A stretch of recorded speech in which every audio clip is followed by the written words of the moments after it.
कार्तिक मास कथा 9वां अध्याय हो। इधर तो शिवजी और जलंधर में भयंकर युद्ध हो रहा था। उधर वृंदा ने स्वप्न में देखा कि उसका पति समस्त अंगों में तेल मलकर नंगे शरीर भैंसे पर सवार होकर प्रेतों के साथ दक्षिण दिशा की ओर जा रहा है। यह स्वप्न देख वृंदा अत्यंत चिंतित हुई। महल, अटारी, गौशाला तथा वाटिका आदि कहीं पर भी उसे चैन नहीं मिला। तब वह एक वन से दूसरे वन में जा पहुंची।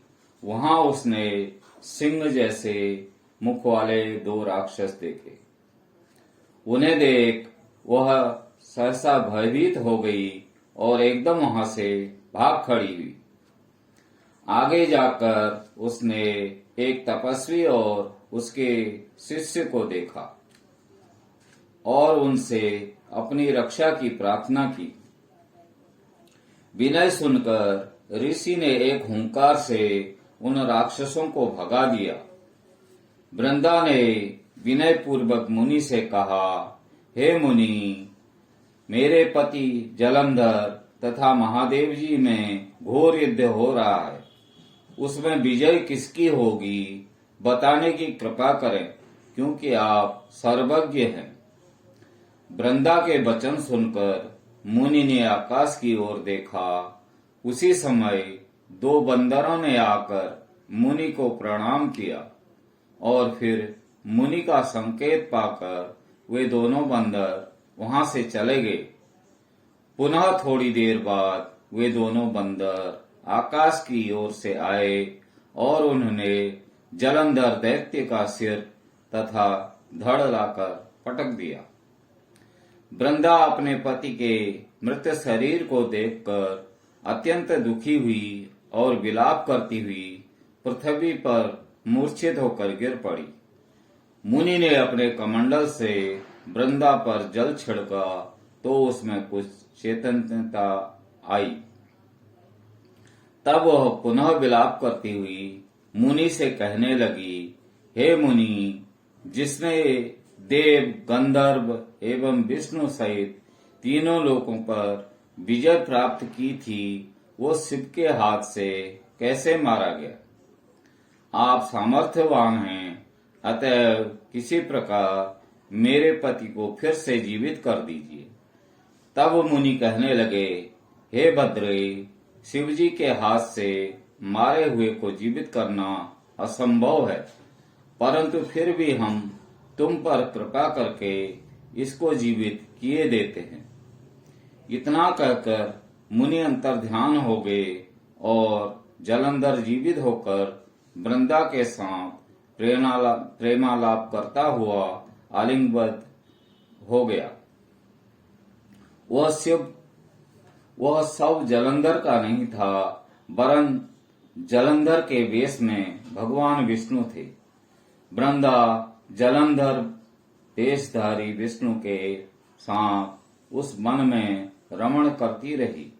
एक दिन मैथुन के पश्चात अपने पति के वेश में विष्णु को पहचान कर वृंदा अत्यंत क्रोधित हुई और बोली, तुमने मेरा पतिव्रत धर्म भंग किया है, इसलिए मैं तुम्हें श्राप देती हूँ।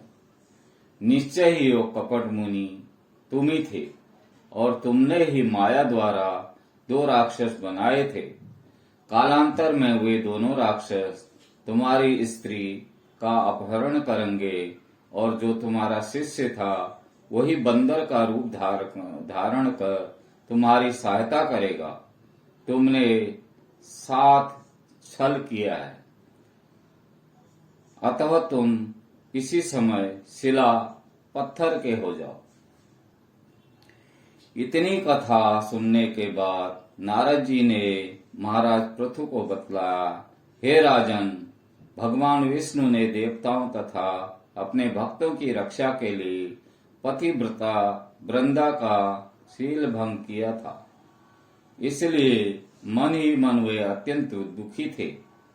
उन्होंने वृंदा से कहा, हे वृंदे, तुम्हारे श्राप को ग्रहण करते हुए मैं अवश्य शिला रूप हो जाऊंगा, परंतु तुम भी वृक्ष रूप होकर मुझको प्राप्त होगी। उसी समय वृंदा अपने पति के चरणों का ध्यान करके विष्णु के मना करने पर भी अग्नि में प्रवेश कर गई और शिला रूप में भगवान विष्णु वृंदा का स्मरण करते हुए उसकी चिता भस्म होने में लौटने लगे। उधर युद्ध क्षेत्र में जलंधर दैत्य राक्षसी माया द्वारा पार्वती का रूप धरकर शिवजी को मारने लगा। उसकी इस माया को देखकर शिवजी नीचे को मुख करके बैठ गए। यही उचित अवसर जानकर जलंधर ने शिवजी पर अनेक बाणों से प्रहार किया। इस प्रकार शिवजी को संकटग्रस्त देखकर भगवान विष्णु तत्काल वहां आए और उन्होंने राक्षसी माया का शिवजी को बोध कराया। तब सचेत होकर शिवजी ने अत्यंत वेग में दैत्य पर भयंकर बाण वर्षा प्रारंभ कर दी, जिससे भयभीत होकर शुंभ और निशुंभ भी युद्ध क्षेत्र से भाग खड़े हुए।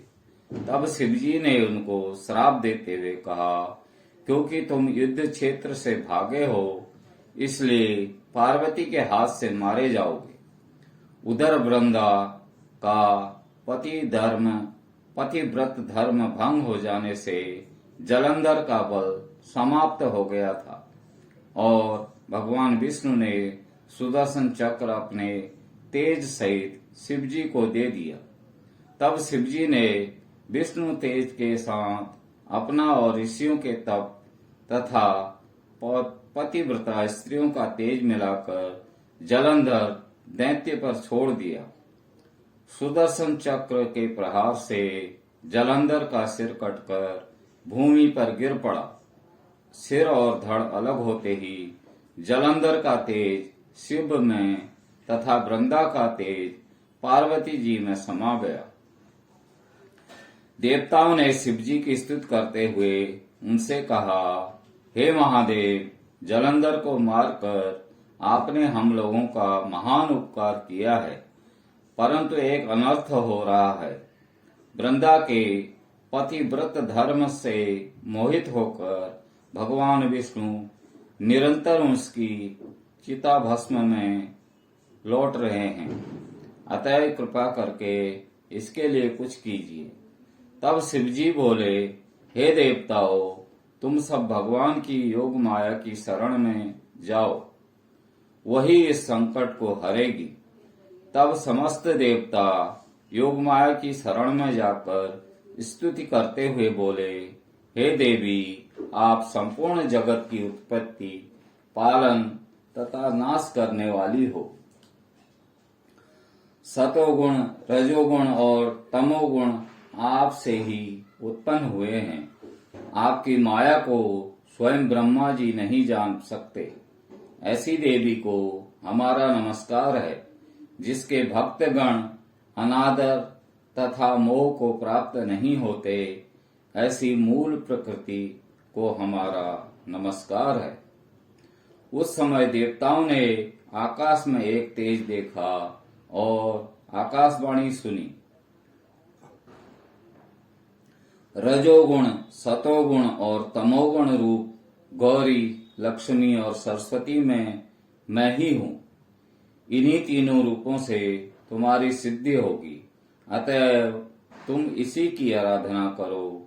फिर उन तीनों देवियों ने प्रकट होकर 3 बीज देते हुए कहा कि इन तीनों बीजों को जहाँ पर विष्णु है वो कर अपना कार्य सिद्ध करो।